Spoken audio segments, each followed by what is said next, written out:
good evening and thank you for joining us on our news and current affairs program, Retrospect on Citizen 93.7 FM Abuja. Retrospect is a complete package of all the major news headlines that went out during the outgone week. The news round is also expected to refresh your mind about last week while keeping you looking forward to the week ahead with the knowledge of the past. My name is Esther Wosu. Thank you for joining us. We'll be right back after this break. Don't go away.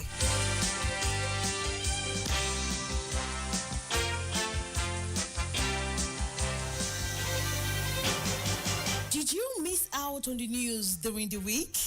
Not to worry. Retrospect is here to make up for the missed information. Retrospect is a complete package of all the major news headlines that made the airwaves from Sunday to Saturday. Join me, Esther Musu, on the program Retrospect on Citizen 93.7 FM Abuja every Sunday at 6 p.m. Retrospect. We keep you informed.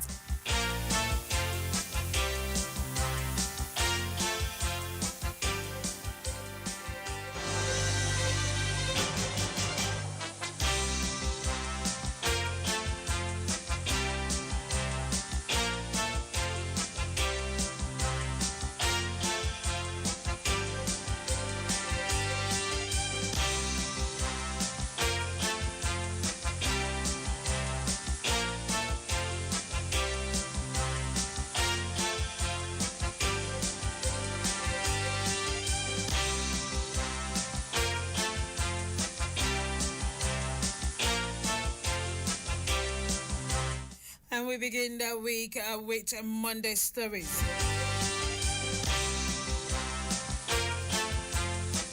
President Bola Tinubu rescheduled his official visit to Kaduna State. Instead, he would travel to Benue State on Wednesday, June 18, 2025, as part of the renewed effort to foster peace and address the persistent conflict affecting communities in the state. The president's visit aims to assess firsthand the recurring crisis that's claimed numerous lives and caused significant destruction.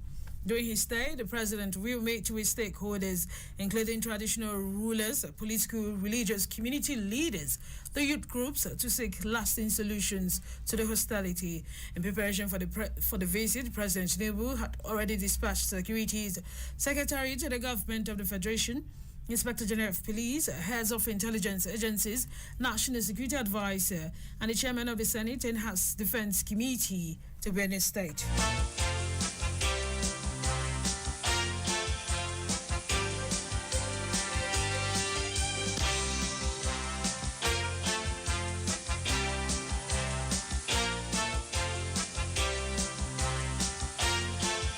Inspector General of Police Kayode Betoku conveyed federal government's commitment to contain the killing in Benue State and bringing the perpetrators to justice.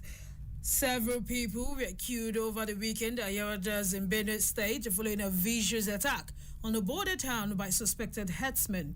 Following the incident, President Bola Tinubu directed security chiefs to implement his earlier directive to bring lasting peace and security to the state.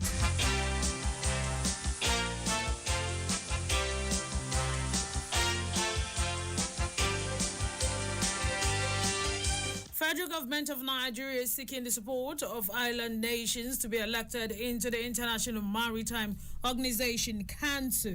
The election that Mr. Adeboyega Oyetola, Minister of Marine and Blue Economy, made this known in a statement signed on Monday in Abuja by his special advisor, Dr. Balaji Akinola.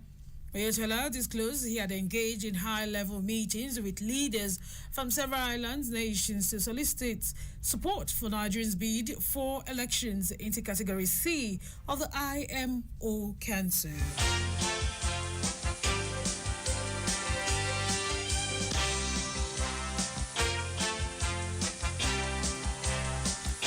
Stories that was in the news for Monday. The National Agency for Food and Drug Administration and Control alerted public to the discovery of an unregistered batch of Travit 200 mg in Nigeria According to a statement released on Monday on the agency's website, the product manufactured by Sonafi was discovered by officers from NAFDAC's Post-Marketing Surveillance Directorate during a routine surveillance activities in Onipo area of Shomolu, local government area of Lagos State.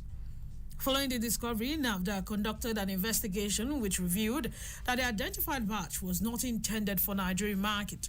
A representative of Sanofi, the product's marketing authorization holder, confirmed that the batch of Travit 200 mg was meant for Pakistan market. NAFDAC noted that the batch in question is not authorized for distribution in Nigeria and does not fall under the scope of a validly registered product with the agency.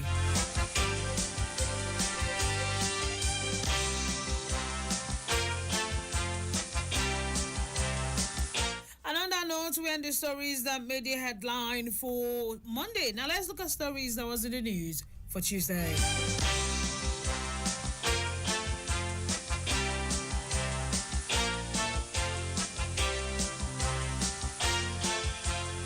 On Tuesday, President Bola Tinubu flagged off construction of new independent National Electric Commission headquarters in Abuja, reaffirming his administration's commitment to strengthening Nigeria's electoral system and fostering a more robust democracy.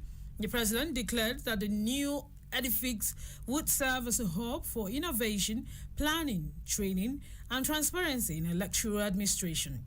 Speaking at the groundbreaking ceremony, Tinubu stressed that Nigeria's democracy is continuously evolving, necessitating corresponding growth in the institution that upholds and protects it. He promised his administration's full support to ensure that INEC adequately equipped not only with infrastructure, but also with necessary legal frameworks, policies, and resources to effectively execute its constitutional mandate with courage and excellence.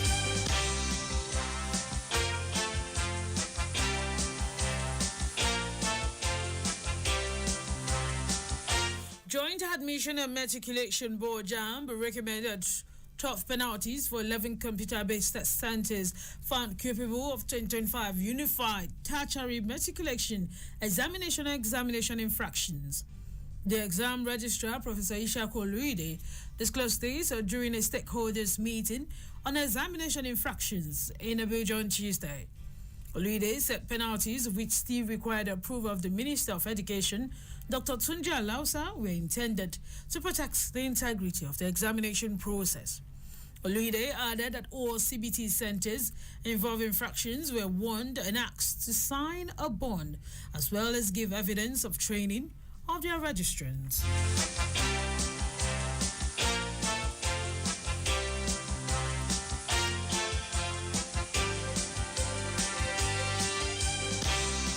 Federal government says it is targeting to close infrastructure gap in Nigeria through a public-private partnership arrangement. Director General of the Infrastructure Concession Regulatory Commission, Jobson Ewelefu, stated these on Tuesday during a two-day Nigeria Private-Public Partnership Summit 2025 at the State House Conference Center, Abuja.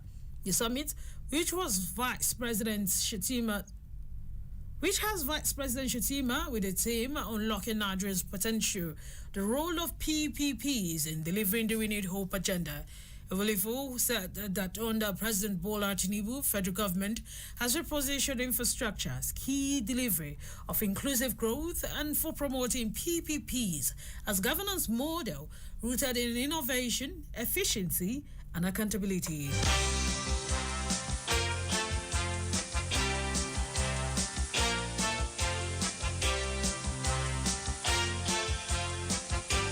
Away from that, as part of preparation for 2025 National Diaspora Day celebration, the Nigerian Diaspora Commission welcomed Nigerian's American philanthropist, Dr.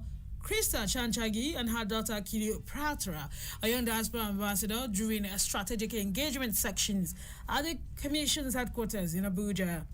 Speaking on behalf of Honorable Abike Dabirawa, Chairman, CEO of Nigerians in Diaspora, the Secretary to the Commission, Dr. Sule Yakubu Basi, described the meeting as part of the Commission's sustained effort to strengthen connection with Nigerian in diaspora. especially ahead of the National Diaspora Day celebration scheduled for July 25 to 26, 2025. Dr. Bassi highlighted 5 major contributions of Nigerians' diaspora resources, talents, skills, global exposure, and network. He stated that this year's event is expected to host 1,000 physical attendees and 10,000 virtual participants from across the world.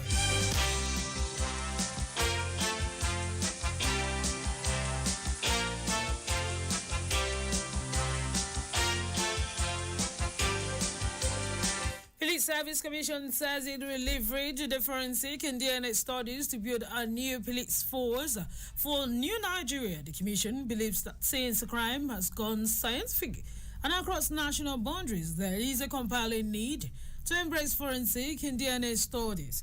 Chairman of the Commission, Daji Ashima Gungu, conveyed the Commission's position on Monday, June 16, 2025, when he received in audience a delegation from the Center for Forensic Programs and DNA Studies of the University of Benin, led by the Deputy Vice-Chancellor Administration, Professor Christopher Osubo.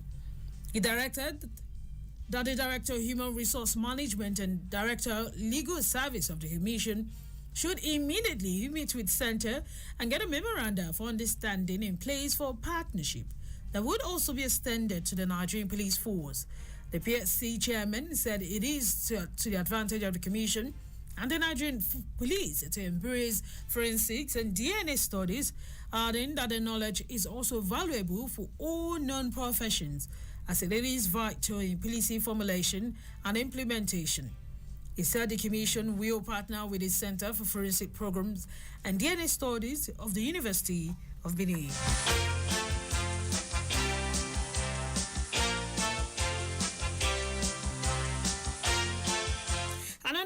And the stories that made a headline for Tuesday. Now let's look at stories that was in the headline for Wednesday.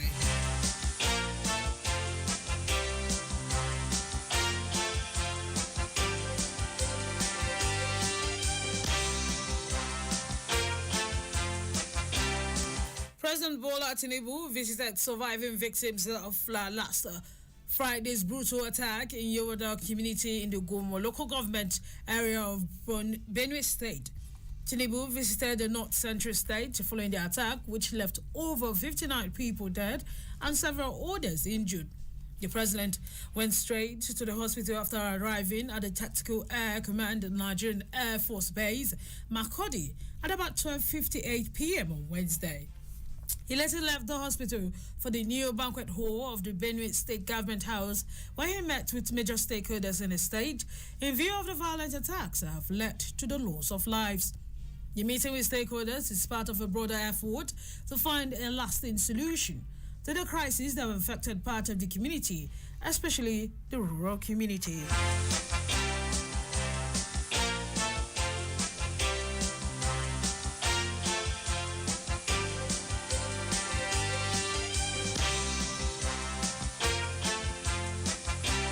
Minister of Foreign Affairs, Ambassador Yusuf Duga, underscored the need for deepening partnership between ECOWAS countries and the U.S. based on principles of need to bolster their meaningful growth.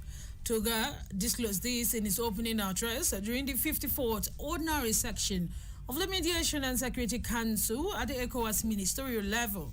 Held on Wednesday in Abuja, he commended the ministers for their shared commitment towards advancing peace and security across West Africa in the pursuit for development of the communities and lasting well-being of its citizens. According to him, there is need for ministries to collectively consult, collaborate, and take decisive actions that is vital to fostering peace, security, and good governance across the region. He described the sub-region as strategic alternative to more distant and politically divergent energy producers.